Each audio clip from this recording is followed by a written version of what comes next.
Hello and welcome back to the channel. Today we're here to talk again about the DJI Avata, and today's topic is about how to get better in manual mode. Now, this is a topic that is kind of important to me as I am learning to fly in manual mode myself.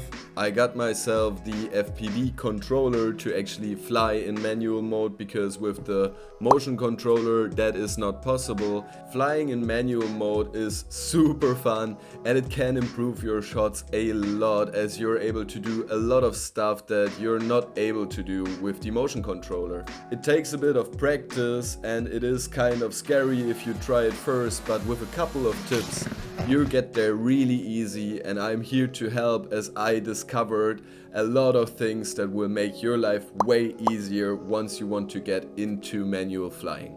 So without further ado, let's get into it.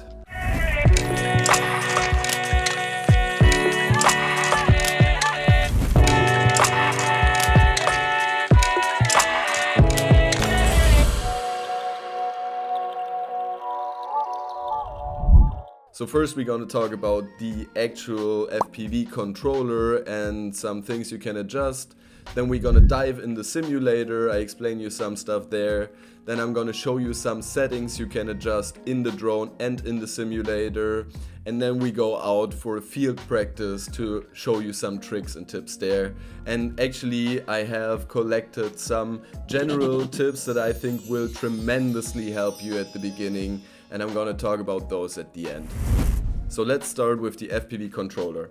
This, when you get it out of the box, comes with sticks that will always kind of spring back into the center, and what you actually want to do is loosen the stick tension, but only on the left stick, because on the left stick you're gonna have the throttle and you want the throttle to kind of be consistent. You don't want it to always spring back in the middle because that can be super dangerous, and if you don't have the right rates on it, which I'm gonna talk later about, it's kind of impossible to fly. In order to loosen the stick tension, you have to peel back this little rubber grip on the right side of the back and then gently tighten the F2 screw. This will loosen the throttle stick, but it will not stay in place. So what you now have to do is go back on the other side and gently tighten the F1 screw till you feel some resistance. Once you've done this, close everything up and you're good to go. Then also on this controller you have safety mechanisms which you don't really have with any other FPV drone. For example, if you see that you are losing the signal to your goggles, you can press this button and the drone will pause and hover in place, which is kind of cool. What help you give a little bit more traction and control over your flight is pinching. Pinching is basically if you hold the sticks like this, which is kind of weird if you come from an Xbox or a PlayStation controller. You're basically thumbing, and you can do this as well. Actually, there is a lot of people that do a combination of both, that kind of support the thumbs with the pointing fingers. I like to pitch, and for me this was a thing that I first had to learn. It didn't really came natural, but in the end it helped me a lot. So try from the beginning on to pinch or thumb with the support of your pointing fingers. Now that we set this, let's jump into the simulator and I'm gonna show you some stuff there. The simulator is actually the best way and kind of the only way you can practice before going out on field. If you skip that, you will crash, you will not know what happened. What happened? It's really tricky. So jump in the sim and practice. There is a couple of tricks that will help you get better in the sim really quickly. I'm gonna go through them right now.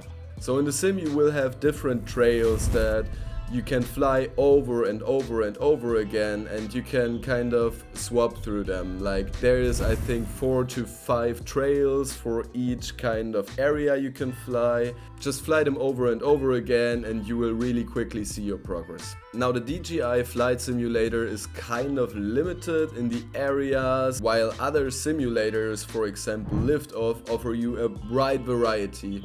And in liftoff you can't actually choose the DJI Avata, but you can choose the DJI FPV, and you can also fly it with your FPV controller that comes from DJI. So that is actually great, and in liftoff I think you can even fly with friends. You have to pay for the version though, but I think it's really worth it because then you can kind of play it like a video game and it's even more fun. Now the physics in the simulator are actually great, but you don't really have the wind there. So be aware that you will only get to know how to handle the wind once you go out and have field practice. So I can't tell you how much time you should fly in the simulator. I would say try to fly at least 20 hours, 15 to 20 hours in the simulator. I flew 30 hours till I reached a point where suddenly I was making progress so quickly, like I did not know what happened. I learned how to control different things, and that helped me to be able to fly really quickly, fly really slowly, fly through tiny gaps and everything. So if you want to fly slow, what you actually have to do is choose a gimbal angle that is not too high. I would recommend choosing a gimbal angle of like 15% to 20%. Because what actually happens, the faster you fly, the steeper the angle of the drone will get. So the gimbal has to adjust. So the higher your angle, the faster you will fly automatically. If you have the angle of the gimbal low, then you will go slower immediately, and it really helps. Otherwise you will just stare into the ground, which is weird, and we don't want that. We want to have a kind of horizontal view. So to adjust the gimbal angle, you have this little wheel here at the back. One thing that I would also recommend is changing the rates. Rates are the kind of signals that tell the drone how much pitch, how much yaw, and how much roll the stick input should give to the drone, if that's understandable. Okay. So I found a pretty good middle way of the rates. I will show you here. You can just apply that in the simulator. Now I would recommend you also playing around with the rates. This is just my recommendation, what I found works the best for me. Everyone has a different perception of that though, so try something out, but stay consistent once you figured out what you kind of like, because if you keep changing the rates you will never adjust to anything and it will just frustrate you in a way. Also you have these settings here that you should adjust, because I don't know why the weight is set wrong even if you select the DJI Avata, because the Avata actually weighs, I think it's 490 grams. This is not what's in here. So I would recommend you changing that. Now let's jump into the goggles and change the rates there as well to make them the same, because it doesn't make sense for you to practice on different rates than you will actually fly. Okay, once you feel comfortable and ready to go out, grab a chair, because you don't want to be standing, you don't want to be that cool guy flying through your legs. That will not happen at the beginning anyway. So make yourself comfortable, get a friend as well, because it's always good to have someone spotting your drone, and in the EU it's kind of necessary to have someone spotting your drone as well. Use the normal and the sport mode to get into the air and then get into manual mode, because launching it from the start, it's kind of a different situation.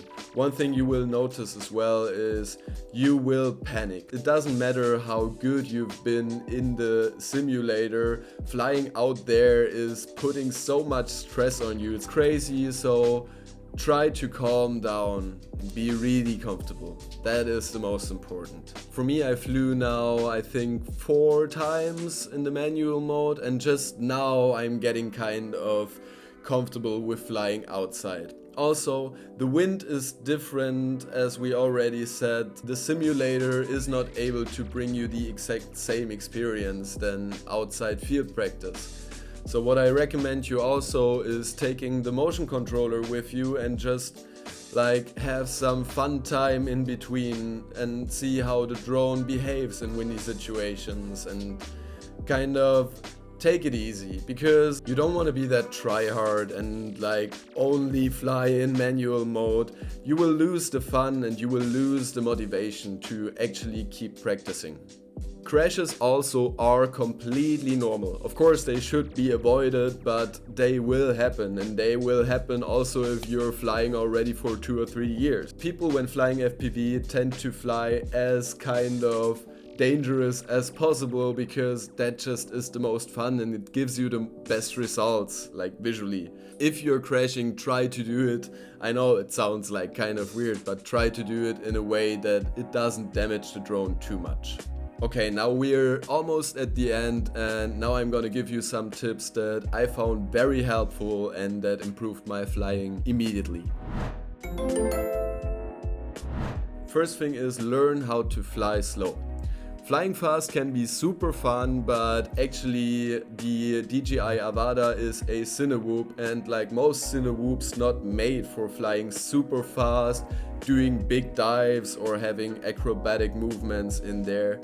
It's made for having those smooth flights between the forests and everything, so actually it will help you progress so much faster, because if you learn how to control the Avata in like slow flights, that can help you if it comes to scary situations. And actually if you then go back into flying fast, you will already see that it helps you way more if you do it that way around. Second tip is don't overdo it in the sim.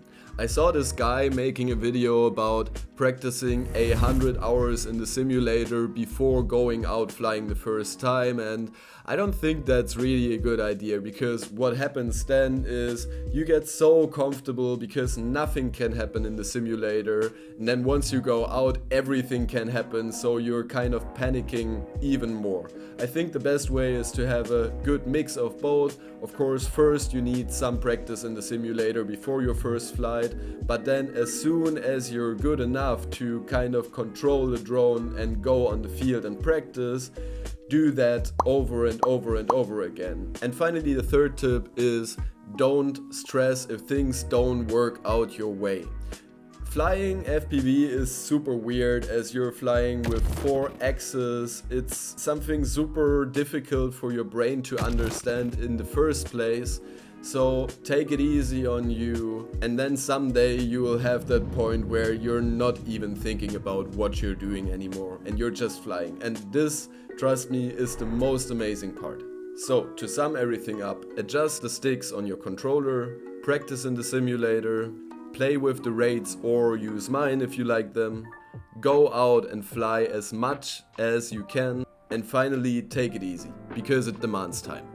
Okay guys, that's my summary of everything I think that will help you get better in flying in manual mode. I really hope I could encourage some of you to actually start flying manual or keep practicing manual. Maybe those tips will be as helpful for you as they were for me. If you liked the video, I would be really happy if you leave a thumbs up or a subscription on the channel if you don't want to miss out on future content. Also leave down in the comments below what you found was the most helpful for you to learn flying in manual mode, or what you're actually still struggling with. And that's all from me today, and I will see you in the next video. Ciao!